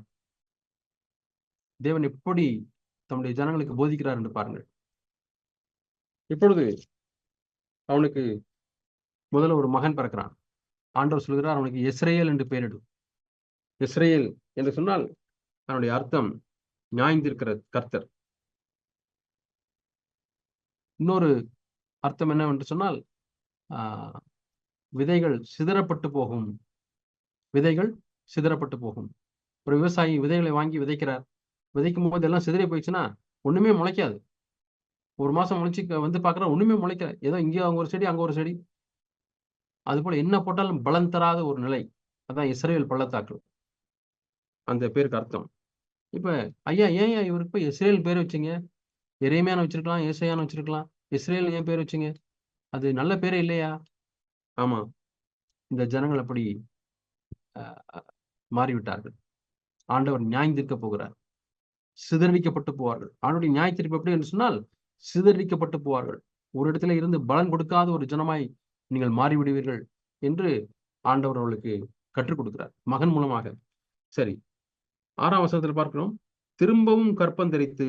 ஆனால் இப்பொழுது ஓசியாவின் மூலமாக கற்பம் தரித்தாளா, அல்லது பல நேசர்களுக்கு பின்னாக போய் அதன் மூலமாய் கற்பம் தரித்தாரா என்று தெரியாது. ஆகவே அதற்கு பிறக்கக்கூடிய பிள்ளை ஓசியாவுக்கு எப்படி அந்த பிள்ளையை பார்த்திருப்பார்? தெரியவில்லை. ஆனால் இப்போது ஆண்டவர் சொல்லுகிறார், அவளுக்கு இப்பொழுது இந்த மகளுக்கு லோருகாமா என்று பெயரிடு. 5ஆம் வசனம். 6ஆம் வசனம், லோருகாமா என்று பெயரிடு. லோருகாமா என்று சொன்னால் நோ மெர்சி, இரக்கம் செய்வதில்லை. நான் இஸ்ரவேல் வம்சத்தாருக்கு இரக்கம் செய்வதில்லை, அவர்களை முழுவதுமாய் அகற்றி விடுவேன். ஏன் பேர் வைக்கிறதுல என்ன இருக்கு அப்படின்னு கேட்கலாம். ஐயா, குழந்தை பிறந்திருக்குன்னு கேள்விப்பட்டோம், என்ன பேருயா? பேரா? No mercy. என்ன இந்த பேரை போய் வச்சிருக்கீங்க? இரக்கமே இல்லைன்னு பேர் வச்சிருக்கீங்க? ஆமாம், ஆண்டவர் உங்களுக்கு ஒரு செய்தி இது மூலமாய் சொல்லுகிறார், உங்கள் இஸ்ரவேல் ஜனங்களுக்கு தேவன் இரக்கமே காண்பிக்க மாட்டார், உங்களை அகற்றப் போகிறார். அதற்கு அடையாளமாக என்னுடைய மகளுக்கு இந்த பெயரை தேவன் வைக்க சொல்லியிருக்கிறார். அடுத்த குழந்தை பிறக்கிறது. 9ஆம் வசனத்தில் வாசிக்கிறோம், லோருகாமை முளமரிக்க பண்ண பின்பு கற்பம் தரித்து ஒரு குமாரனை பெற்றாள். 8ஆம் வசனம். 9ஆம் வசனம், இவனுக்கு லோகமி என்று பெயரிடு, ஏனென்றால் நீங்கள் என் ஜனம் அல்ல. You are nobody. ஏன் ஜனம் அல்ல? ஒருவேளை இந்த பிள்ளை ஓசியாவுக்கு பிறந்ததா என்று தெரியவில்லை. நீ ஏன் பிள்ளை இல்லை, நீ ஏன் ஜனம் அல்ல. பேரை எப்படி வைக்கிறாரு? You are nobody. உனக்கு எந்த அடையாளமும் இல்லை. You are nobody. சில பேருக்கு அப்பா பேர் என்னன்னு தெரியாது. I am nobody. ஐடென்டிட்டியே இல்லை. ஐடென்டிட்டி இல்லாம எவ்வளவு கஷ்டப்படுறாங்க. ஆண்டவர் சொல்கிறார், யூ ஆர் நோபடி. ஏன் அப்படின்னா, நீங்கள் என்னுடைய பிள்ளைகளே அல்ல, நீங்கள் என் ஜனம் அல்ல, இஸ்ரவேல் தேசம் என் ஜனம் அல்ல. ஆனாலும் தேவன் இரக்கமுள்ள தேவன், இறங்குகிற தேவன். ஜனங்கள் மனம் திரும்பும் பொழுது ஆண்டவர் என்ன சொல்கிறார்? அடுத்த அதிகாரம், 2ஆம் அதிகாரம் 22ஆம் வசனத்தில் வாருங்கள். 3 பேருக்கும் தேவன் பேரை மாற்ற சொல்கிறார். இந்த 3 பேருக்கும் தேவன், நீ லோருகாமா என்ற பெயர் கிடையாது, இனிமே அந்த சகோதரரை பார்த்து ருகாமா என்று கூப்பிடு, சகோதரரை பார்த்து அம்மி என்று கூப்பிடு. 2ஆம் அதிகாரம் 1ஆம் வசனம். பேரை மாத்த சொல்றாரு ஆண்டவர். லோருகாமா இல்ல, ருகாமா. லோகமி இல்ல, அம்மி. அப்படின்னா என்ன அர்த்தம்? யூ ஹாவ் அப்டைன்ட் மெர்சி, இரக்கம் பெற்றவர்கள். யூ ஆர் சம்படி, உனக்கு ஒரு அடையாளம் இருக்கு. அதான் 22ஆம் வசனம் வாசிக்கிறோம், பூமி தானியத்திற்கும் திராட்சரசத்துக்கும் எண்ணெய்க்கும் மறுமொழி கொடுக்கும், இவைகள் இஸ்ரவேலுக்கும் மறுமொழி கொடுக்கும். ஆரம்பத்துல சொன்னேன், விதைகள் சிதறடிக்கப்பட்டு போகும், ஒண்ணுமே முளைக்காது, பூமி மறுமொழியே கொடுக்காது. மறுமொழி என்று சொன்னா ரெஸ்பான்ஸ். பூமியை ரெஸ்பாண்ட் பண்ணவே பண்ணாது. எவ்வளவு விதைகளை விதைச்சாலும் ரெஸ்பாண்ட் பண்ணாத பூமி. ஆனால் இப்பொழுது ஆண்டுடைய ஆசீர்வாதம் வரும்பொழுது இப்பொழுது பூமி நல்ல ரெஸ்பான்ஸ் கொடுக்கும். திராட்சை ரசத்துக்கும் எண்ணெய்க்கும் மறுமொழி கொடுக்கும். ஆண்டுடைய முதலாவது ஆசீர்வாதம். 2வது ஆசீர்வாதம் 23ஆம் வசனத்தில் வாசிக்கிறோம், அவனை எனக்கென்று பூமியில விதைத்து இரக்கம் பெறாதிருந்தவனுக்கு இறங்குவேன். நோ மெர்சி என்ற பிள்ளைக்கு மெர்சி என்று பெயரிடு என்று சொன்னது போல, இறங்காதிருந்த இஸ்ரவேலுக்கு இனி நான் இரக்கம் காண்பிப்பேன். 3வது, நீ என் ஜனம் என்று நான் சொல்லுவேன், அவர்கள் என்னை தேவனே என்பார்கள். ஆண்டவர் எவ்வளவு இரக்கமுள்ள தேவன். ஜட்ஜ்மெண்ட் 1ஆம் அதிகாரத்தில் கொடுக்கிறார். 2ஆம் அதிகாரத்திலே தேவன், நீ திரும்பி வா, நான் உன்னை ஆசீர்வதிக்கிறேன்னு சொல்கிறார். அதான் 16ஆம் வசனத்துல, நீ என்னை இனிமே பாகால் என்று சொல்லாமல் ஈஷி என்று சொல்லுவாய், பாகாலுடைய நாமங்களை அவன் வாயிலிருந்து அற்றுப்போக பண்ணுவேன். 17ஆம் வசனம், நீ சுகமாய் படுத்திருக்க பண்ணுவேன், உண்மையாய் உன்னை எனக்கு நியமித்துக் கொள்வேன், நீ கர்த்தரை அறிந்து கொள்வாய். ஆண்டவர் நம்பிக்கையாய் பார்க்கிறார். அருமையான தேவனுடைய பிள்ளைகளே, ஒருவேளை நாம் தேவனை விட்டு தூரம் போயிருந்திருக்கலாம். ஆனால் தேவன் நம்ம நம்பிக்கையாய் பார்க்கிறார். தேவன் நம்மை மீண்டுமாய் அழைக்கிறார். தேவன் மீண்டுமாய் வாக்கு கொடுக்கிறார். மீண்டுமா நான் ஆசீர்வதிப்பேன் என்று சொல்கிறார். நான் உனக்கு மீண்டுமாய் இறங்குவேன் என்று சொல்கிறார். என்னுடைய கோபம் ஒரு நிமிஷம், ஆனால் நித்திய இரக்கங்களினாலே நான் உனக்கு இறங்குவேன் என்று சொல்கிறார். இப்பொழுது இந்த இஸ்ரவேல் ஜனங்கள் உண்மையான பிரச்சனை என்ன, அந்த பாவம் என்ன என்பதை நாம் 4ஆம் அதிகாரம் 1ஆம் வசனத்தில் வாசிக்கிறோம். 3 பாவங்கள். நாம் இந்த கடைசி நாட்களிலே இந்த 3 காரியங்களை நாம் கற்றுக்கொள்ள வேண்டும். ஏன் இஸ்ரவேல் ஜனங்கள் இப்படியா பின்வாங்கி போனார்கள்? 3 பாவங்கள். 4ஆம் அதிகாரம் 1ஆம் வசனத்தில் வாசிக்கிறோம். தேசத்திலே உண்மை இல்லை. இந்த உண்மை என்னவென்று சொன்னால், ஒரு புருஷனுக்கு ஒரு மனைவி உண்மையா இருக்கிறது போல இந்த தேசம் என்னிடத்தில் உண்மையா இல்லை என்று சொன்னால், உலக சிநேகம் தேவனுக்கு விரோதமான பகை. They love God, they also love other things. They love themselves. எனக்கென்று இருக்கக்கூடிய அந்த உண்மை இல்லை. கொரிந்தியரிலே பவுல் சொல்கிறார், நான் உன்னை எனக்கென்று நான் நியமித்துக் கொண்டேன். ஆனால் என்னை விட்டு உங்களுடைய இருதயம், உங்களுடைய மனது கெடுக்கப்படுமோ என்று பயந்திருக்கிறேன். உண்மை நின்று நீங்கள் விலகி விடுவீர்களோ என்று பயந்திருக்கிறேன் என்று பவுல் சொல்கிறார். எப்படிப்பட்ட ஒரு பயம் பாருங்க பவுலுக்கு. சபை தேவனை விட்டு விலகி போய்விடுமோ, பிசாசு வஞ்சித்து விட்டுருவானோ, ஏவாளை வஞ்சித்தது போல அந்த உண்மை நின்று வஞ்சித்து விடுவானோ, ஒரு பயம். நம்மை குறித்த பயம், விசுவாசிகளை குறித்த பயம். அந்த பயம் கொரிந்தியரிலே பவுல் அதை குறித்து விளக்கமாய் சொல்கிறார். நானும் 2 கொரிந்தியர் 11ஆம் அதிகாரத்திலே, நான் உங்களை கற்புள்ள கன்னிகையாக கிறிஸ்தியனும் ஒரே புருஷனுக்கு ஒப்புக் கொடுக்க நியமித்தபடியால் உங்களுக்காக தேவ வைராக்கியம் கொண்டிருக்கிறேன். சர்ப்பமானது தந்திரத்தினால் ஏவாளை வஞ்சித்தது போல உங்கள் மனதும் கிறிஸ்துவை பற்றிய உண்மை நின்று விலகும்படி கெடுக்கப்படுமோ என்று பயந்திருக்கிறேன். The first sin of Israel. தேவனை அவர் நாயகராக, அவரே என்னுடைய மணவாளன், என்னை அவருக்கு நியமித்துக் கொண்டார். அந்த அன்பு முழு இதயத்தோடும், முழு ஆத்மாவோடும், முழு பலத்தோடும், முழு சிந்தையோடும் அன்பு கூர்வாயாக அந்த பிரமாணத்திலிருந்து அவர் வழி விலகி விட்டார்கள். அவர்கள் இப்பொழுது விக்கிரங்களுக்கு பின்னாக சென்று விட்டார்கள். யெரொபெயாம் விதைத்த அந்த விதை விக்கிரங்களுக்கு விரோதமாய் சென்று விட்டார்கள். பொன் கன்றுக்குட்டிகளை வணங்க ஆரம்பித்து விட்டார்கள். விக்கிரங்களை வணங்க ஆரம்பித்து விட்டார்கள். அந்த உண்மை இல்லை. இன்று நமக்கு விக்கிரகம் உலகமாய் இருக்கலாம், உலக கனம், உலகம் கொடுக்கும் பிளஷர்ஸா இருக்கலாம், அல்லது பணமா இருக்கலாம். நமக்கு தெரியாது. வஞ்சனை என்று சொன்னால் தெரியாம அப்படியே டிவியேட் ஆகி போறது. அதை குறித்து நாம் எவ்வளவு உணர்வுகளா இருக்க வேண்டும். 2வது பாவம் என்ன சொல்கிறான்னு சொன்னால், இந்த ஜனங்களிடத்தில் இரக்கம் இல்லை. No Mercy. இரக்கமே இல்லைன்னு சொல்கிறார்.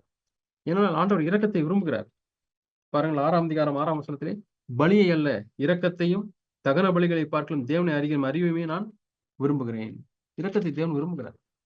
மீகா புத்தகத்திலே கடைசி அதிகாரத்தில் ஒரு வசனம் இருக்கிறது. அதை நான் மெசேஜ் பைபிள் வாசிக்கும் போது ரொம்ப அழகா இருந்தது. God special love is for mercy என்று சொல்கிறார். God has a special love for mercy. அதே மீகாலத்தான் நான் வாசிக்கிறோம். நீங்கள் 6ஆம் அதிகாரம் 8ஆம் வசனத்திலே, நியாயம் செய்து இரக்கத்தை சிநேகித்து தேவனுக்கு முன்பாக மனத்தாழ்மையை நடப்பது அல்லவா, அல்லாமல் வேறு இனத்தை கர்த்தரிடத்தில் கேட்கிறார். உன்னை செய்யுங்க, இன்னொன்னு நடப்பீங்க, ஆனா உன்னை சிநேகிங்க. எதனா இரக்கத்தை சிநேகியுங்கள். இரக்கம் செய்யுங்கள்னு சொல்லல, இரக்கத்தை சிநேகிச்சு செய்யுங்க. ஒரு மேல இரக்கமா இருக்கிறத உங்களுக்கு எனக்கு ரொம்ப பிடிக்கும்னு சொல்லுங்க. I want to show mercy to people around me who don't deserve mercy. ஏனென்று சொன்னால் இரக்கம் நியாயத்திற்கு முன்பாக மேன்மை பாராட்டும் என்று வாசிக்கிறோம். இயேசு கிறிஸ்து பரிசேயர்களை பார்த்து அதான் சொல்லுகிறார். நீங்க பலி இதெல்லாம் நீங்க கேர்ஃபுல்லா ஃபாலோ பண்றீங்க, இரக்கத்தை நீங்க விட்டுட்டீங்க. மீகால வாசிக்கிறோம் 18ஆம் வசனத்துல. தமிழ்ல கிருபை என்று இருக்கிறது, ஆனால் ஆங்கிலத்தில் அது மெர்சி என்று இருக்கிறது. 7ஆம் அதிகாரம் 18ஆம் வசனம். மீறுதலை மன்னிக்கிற தேவரீருக்கு ஒப்பான தேவன் யார்? அவர் கிருபை செய்ய விரும்புகிறபடியால் அவர் என்னிடைக்கும் கோபம் வையார். அவர் திரும்ப நம்மேல் இறங்குவார். நம்முடைய அக்கங்களை அடக்கி நம்முடைய பாவங்களை சமுத்திரத்தின் ஆழத்திலே போட்டு விடுவார். This is God's mercy. ஆண்டு நம்முடைய பாவத்தை அகற்றவில்லையா? தேவன் எவ்வளவா நம்மிடத்தில் இறங்கி இருக்கிறார். அப்பொழுது நாம் இரக்கம் செய்ய வேண்டாமா? மத்தேயு 5ஆம் அதிகாரம் கடைசி வசனத்தில், பிதா பூர்ண சர்க்குணராய் இருக்கிறது போல நீங்களும் பூர்ண சர்க்குணராய் இருங்கள். அந்த பூரண சர்க்குணம் என்றால் என்ன விளங்கவில்லையே, பிதா போல நான் எப்படி இருக்கிறது என்று நாம் சொல்லலாம். அதற்கு விளக்கமாக வேத வசனம் ஒன்றும் ஜோடில்லாதிராது, இப்படியும் எழுதியிருக்கிறது என்று சொல்வது போல லூக்கா 6:36 வாசித்து பார்த்தால், நீங்கள் பிதா இரக்கமுள்ளவராய் இருக்கிறது போல நீங்களும் இரக்கமுள்ளவர்களாயிருங்கள். பூரண இரக்கம் என்று சொன்னால், ஒரு சகரியாப்பன் சொல்லியிருக்கிறார், ஒரு தடவை சொன்னார், 10 பேர் இருக்காங்கன்னா 10 பேர்கிட்ட நீங்க இரக்கம் காமிங்க, தட் இஸ் பர்ஃபெக்ட் மெர்சி. 10 பேர் இருக்காங்க, 8 பேர்ட்ட தான் இரக்கம் காமிச்சேன்னா என்னுடைய மெர்சி 80%. 10 பேர் இருக்காங்க, 5 பேர்ட்ட இரக்கம் காமித்தேன்னு சொன்னால் என்னுடைய மெர்சி 50%. பிதா பூர்ண சர்க்குணர் என்று சொன்னால் காட் 100% மெர்சி. அப்படின்னா என்னை சுற்றி 10 பேர் இருக்காங்கன்னா 10 பேர் இடத்துலையும் நான் இரக்கமுள்ளவனாய் இருக்க வேண்டும். அதுதான் தேவன் எதிர்பார்க்கிறார். ஸோ அந்த இரக்கம் என்பது அதன் நிமித்தமாய்த்தான் நாம் தேவனுடைய புத்திரர் என்று நம்மை அடையாளம் காண்பிக்க முடியும். அந்த வசனத்தை உங்களுக்கு நான் காண்பிக்கிறேன். மத்தேயு 5ஆம் அதிகாரத்திலே எத்தனை முறை வாசித்தாலும் நான் அந்த வார்த்தைகளை வாசிப்பதற்கோ அதை சொல்வதற்கோ சலிப்படைவதில்லை. அந்த இரக்கத்தினுடைய வேற வேற ஃபார்ம் தான் நம்ம இங்க பாக்குறோம். உனக்கு அடுத்தனையே சேகித்து சத்துருவை பகைப்பான்னு சொல்லியிருக்கு. நான் உங்களுக்கு சொல்லுகிறேன், உங்கள் சத்துருக்களை நீங்கள் சிநேகியுங்கள். சபிக்கிறவங்களை எப்படி ஆசீர்வதிக்க முடியும்? அவங்க மேல இரக்கமா இருக்கிறது. பயக்கிறவர்களுக்கு நன்மை செய்யுங்கள். பயக்கிறவங்கள இரக்கமா இருந்தால் நாம் நன்மை செய்வோம். நிந்திக்கிறவர்களுக்காக, துன்பப்படுத்துறவர்களுக்காக ஜெபம் பண்ணுங்கள். எப்போ ஜெபம் பண்ணுவோம்? அவள் மீது நான் இரக்கமா இருப்பதனாலே. இப்படி செய்வதனால் நீங்கள் பரலோகத்தில் இருக்கிற உங்கள் பிதாவுக்கு புத்திரராய் இருப்பீர்கள். அவர் நல்லோர் மேலும் தீயோர் மேலும் சூரியனை உதிக்க பண்ணி நீதி உள்ளவர் மேலும் அநீதியுள்ளவர் மேலும் மழையை பெய்ய பண்ணுகிறார். சகோதரர் மட்டுமே நீங்க வாழ்த்திடலாம், நீங்க விசேஷத்தை செய்கிறது என்ன? ஆகையால் பரலோகத்தில் இருக்கிற உங்கள் பிதா பூர்ண சர்க்குணராய் இருக்கிறது போல நீங்களும் பூர்ண சர்க்குணராய் இருங்கள். Practice these things. ஆண்டவரே அந்த இரக்கத்தை தாங்க, இரக்கத்தினால நிரப்புங்க ஆண்டவரே. என்றால் யாத்திராமத்தில் வாசிக்கிறோம், தேவன் முதல் மனிதனை சந்திக்கும் பொழுது எங்கே வந்து சந்திக்க விரும்புகிறார் என்று சொன்னால், he wants to meet men at the mercy seat. கிருபாசனத்தின் மேலே பொன் தகட்டினாலே நீ செய் என்று சொல்லி ஒரு அந்த கிருபாசனத்தை செய்ய சொல்கிறார். மெர்சி, ஆங்கிலத்திலே அருமையா இருக்கிறது, மெர்சி சீட். அந்த மெர்சி சீட்ல இருந்து தான் தேவன் மனிதனை சந்திக்கிறார். பரலோகத்தில் உட்கார்ந்து தேவன் நிறைய பிளான் பண்ணியிருப்பார். ஜட்மெண்ட் சீட்ல உட்கார்றதா, லவ் சீட்ல உட்கார்றதா, கிரேஸ் சீட்ல உட்கார்றதா, மெர்சி சீட்ல உட்கார்றதா? I want to sit at the mercy seat when I meet man. வேற எதுல இருந்தும் நான் மக்களை சந்திக்க முடியாது. That is our God of mercy. ஆதாமை ஏவாளையும் தேவன் வந்து சந்திக்கிறார். ஏதேன் தோட்டத்திலே வந்து சந்திக்கும் பொழுது எப்படி சந்திக்கிறார்? ஏன் இந்த பாவம் செய்த என்று கேட்கிறார். அதே சமயத்திலே உன் ஸ்திரீக்கும் அந்த ஸ்திரீனுடைய வித்துக்கும் அவனுடைய வித்துக்கும் பகை உண்டாக்கும் என்று சொல்லி அங்கேயே சுவிசேஷ வார்த்தையை சொல்லுகிறார். ஆண்டவராய் இயேசு கிறிஸ்து சாத்தானுடைய தலையை நசுக்குவார் என்கிற சுவிசேஷ வசனம் ஆதியாகமத்திலே நான் வாசிக்கிறோம், 3ஆம் அதிகாரத்திலே நான் வாசிக்கிறோம். அவை தேவன் மனிதனை அந்த இரக்கம் என்ற காரியத்திலே பார்க்கிறார். ஆனால் இந்த ஜனங்கள் இரக்கமற்றவர்களா இருந்தார்கள். That is another serious thing. நமக்கு இரக்கம் என்பது ஒரு நல்ல ஒரு குவாலிட்டியை போல தெரியாமல் இருக்கலாம், ஆனால் it is so much valuable in the sight of God. So much valuable. 3வது காரியம், தேவனை பற்றிய அறிவு இல்லை. தேவனை அறிகிற அறிவு இல்லை. புதிய ஏற்பாட்டிலே தேவனை அறிகிறோம் என்று சொன்னால் முக்கியமாக வித்தியாசமான ஒரு அர்த்தம் இருக்கிறது. தேவனை பற்றி அறிகிற அறிவு என்று சொன்னால் getting the nature of God, divine nature. ஒன்றான மெய்த்தேவனாக உண்மையும் நீர் அனுப்பினவராக இயேசு கிறிஸ்துவும் அறிகிறதே நித்திய ஜீவன். The eternal life means the eternal character of God. என்னுடைய அன்பு, பொறுமை, நீடிய சாந்தம், இரக்கம், விசுவாசம், தேவனுடைய கேரக்டர். அதுதான் நாம் இங்கே வாசிக்கிறோம். இந்த தேவனை குறித்து அறிகிற அறிவை குறித்து நாம் இந்த அதிகாரத்திலே நாம் 8ஆம் வசனத்திலே வாசிக்கிறோம், 6ஆம் வசனத்திலே வாசிக்கிறோம். என் ஜனங்கள் அறிவில்லாமையினாலே சங்காரமாகிறார்கள், நீ அறிவை வெறுத்தாய் என்று சொல்லுகிறார். அறிவை நீ எப்படி வெறுத்தாய்? என் வேதத்தை மறப்பதனாலே. அங்கே கீழே வாசிக்கிறோம், நீ தேவனுடைய வேதத்தை மறந்தாய், ஆகிய நானும் உன் பிள்ளைகளை மறந்து விடுவேன். தேவனை அறிகிற அறிவுக்கும் தேவனுடைய வார்த்தையை நேசிப்பதற்கும் நெருங்கிய உறவு இருக்கிறது. I know God through the word of God. தேவனுடைய வார்த்தைக்கு நாம் எந்த அளவுக்கு நாம் முக்கியத்துவம் கொடுக்கிறோம் பிரியமானவர்களே. தேவனுடைய வார்த்தையை தியானிப்பதிலேயும் படிப்பதிலேயும் அறிந்து கொள்வதிலேயும் தேவனுடைய வார்த்தையை வாசிக்க வாசிக்க தேவ ஆவியானவருடைய சிந்தையை நமக்கு தருவார். He speaks to us through his word. சங்கீதத்தில் வாசிக்கிறோம், ஆண்டவரே நீர் உம்முடைய வார்த்தையை மகிமைப்படுத்தி இருக்கிறீர். You have glorified your word. இயேசு சொல்லுகிறார், man shall not live by bread alone but by every word that proceeds from the mouth of God. தேவனுடைய வார்த்தை அவ்வளவு வல்லமையும் ஜீவனும் உள்ளதா இருக்கிறது. அதே சமயத்திலே நாம் 8ஆம் அதிகாரத்திலே 12ஆம் வசனத்திலே வாசிக்கிறோம், என் வேதத்தின் மகத்துவங்களை அவர்களுக்கு எழுதி கொடுத்தேன், அவள் அந்நிய காரியமாய் எண்ணினார்கள். அதே 8ஆம் அதிகாரத்திலே 2-3 வசனங்கள் ஒரு நல்ல சத்தியம் இருக்கிறது. 8ஆம் அதிகாரம் 2-3 வசனங்கள். எங்கள் தேவனே உம்மை அறிந்திருக்கிறோம் என்று சொல்லி இஸ்ரவேலர் கூப்பிடுவார்கள், ஆனாலும் இஸ்ரவேலர் நன்மையை வெறுத்தார்கள். ஆகவே சத்துரு அவர்களை தொடருவான். உம்மை அறிந்திருக்கிறோம்னு சொல்றாங்க, ஆனா நன்மையை வெறுத்தார்கள். அப்ப ஆண்டவரை அறிந்திருக்கிறோம் என்று சொல்லுகிறவர்கள் நன்மையை நேசிக்க வேண்டும். ஆகவே எபிரேயரிலே 1 அதிகாரத்தில் 9 வசனம் அவர் அக்கிரமத்தை வெறுத்து அவர் நீதியை நேசித்தார். You hated iniquity and loved righteousness. ஆகவே தேவனை அறிகிற அறிவுக்கும் நன்மையை நேசிப்பதற்கும் நெருங்கிய உறவு இருக்கிறது. Are we loving good things? இந்த 3 பாவங்கள் நிமித்தமாய்த்தான் இஸ்ரவேல் ஜனம் மிகவும் பின்மாற்றத்தில் போய்விட்டது. உண்மை இல்லை, இரக்கம் இல்லை, தேவனை அறிகிற அறிவில்லை. ஆகவே தேவனுடைய பிள்ளைகளை நாம் ஒவ்வொருவரும் இந்த 3 காரியங்களை நேசிப்போம். ஆண்டவரே, நான் உமக்கு உண்மையுள்ள ஒரு மனவாட்டியா இருக்க வேண்டும். என்னுடைய மனது வஞ்சிக்கப்பட்டு வேறு பக்கமாய் திரும்பி விடக்கூடாது. ஒரு புருஷனுக்கு நியமிக்கப்பட்ட என்கேஜ்மெண்ட் ஆன ஒரு பெண் அந்த மேரேஜ் வரைக்கும் வேற எந்த மனிதனும் மனதில் நினைக்க மாட்டாள். இன்னைக்கு எத்தனையோ என்கேஜ்மெண்ட் ஈஸியா பிரேக் ஆயிருது. ஏன்னா வேற அதோட அட்ராக்டிவா வேற ஒரு ஆளை பாக்குறாங்க, வேற ஒரு பெண்ணை பாக்குறாங்க. அது பிரேக் தி என்கேஜ்மெண்ட். நாம் கிறிஸ்துவோடு கூட அப்படி இருக்கிறோமா? இன்னைக்கு உலகம் கிறிஸ்துவோடு கூட அட்ராக்டிவா மாறிடுச்சா? The technology in this world has become very attractive more than Christ. ஆண்டவரே, உண்மை உள்ளத்தில் உண்மை இருக்க விரும்புகிறீர். இரக்கம், தேவனை அறிகிற அறிவு. ஆண்டவர் இந்த 3 ஏரியாவில் கர்த்தாவே நான் கான்சென்ட்ரேட் பண்ணிட்டோம் என்று நம்ம ஒப்பு கொடுப்போம். கர்த்தர் இந்த 3 பகுதியிலே நாம் வளர உதவி செய்வாராக. ஆமென்.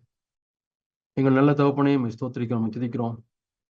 இஸ்ரவேல் தேசம் ஆண்டவரே ஒரு 2-3 ராஜாக்களுக்குள்ளாகவே எவ்வளவாய் சீர்கெட்டு விட்டது. எங்களுடைய வாழ்க்கையிலே ஆண்டவரே சீர்கேடும் பின்மாற்றமும் எளிதாய் வந்துவிட முடியும். ஆண்டவரே, அதை குறித்து நாங்கள் ஜாக்கிரதையா இருக்க கிருபை செய்யும், எங்களை பாதுகாத்துக் கொள்ளும். ஒரு காலம் ஆண்டவரே உம்முடைய அந்த உண்மை நின்று எங்களுடைய மனதை வழுவி விடக்கூடாது கர்த்தாவே. ஆண்டவரே, நாங்கள் இரக்கத்தை சிநேகிக்கட்டும் கர்த்தாவே. அதே போல கர்த்தாவே, உம்மை அறிகிற அறிவிலே நாங்கள் வளரட்டும். ஆண்டவரே, உம்மை ஸ்தோத்திரிக்கிறோம், உம்மை துதிக்கிறோம். இந்த வார்த்தையை கேட்டுக்கொண்டிருக்கிற நம்முடைய பிள்ளைகள் ஒவ்வொருக்காக நாங்கள் ஜெபிக்கிறோம். உண்மையும் இரக்கமும் தேவனை அறிகிற அறிவிலுமே நாங்கள் வளர எங்களுக்கு கிருபை செய்கிறாங்க. அதுவே எங்களுக்கு பாதுகாப்பா இருக்கட்டும். ஆண்டவரே, உங்களுடைய சந்ததி பாதுகாக்கப்பட்டிருக்கட்டும். ஆண்டவரே, எங்களுடைய பிள்ளைகளுக்கு நல்ல இந்த மதிப்பீடுகளை கற்றுத்தரட்டும். ஆண்டவரே, வேத வசனங்களின் மகத்துவங்களை அவர்களுக்கு நாங்கள் சொல்லிக் கொடுக்கட்டும். ஆண்டவரே, வேதத்தை நீ மறந்தாய், ஆகவே நான் பிள்ளைகளை மறந்து விடுவேன் என்று சொல்லித்தாவே எங்களுடைய வாழ்க்கை அது நிறைவேற வேண்டாம். ஆண்டவரே, நாங்கள் வேதத்தை மறக்காதபடி அதை தியானிக்க, நேசிக்க, அதற்கு கீழ்ப்படி எங்களுக்கு கிருபை தாரும், பலனை தாரும். இயேசுவின் நாமத்தில் கேட்கிறோம் பிதாவே. ஆமென்.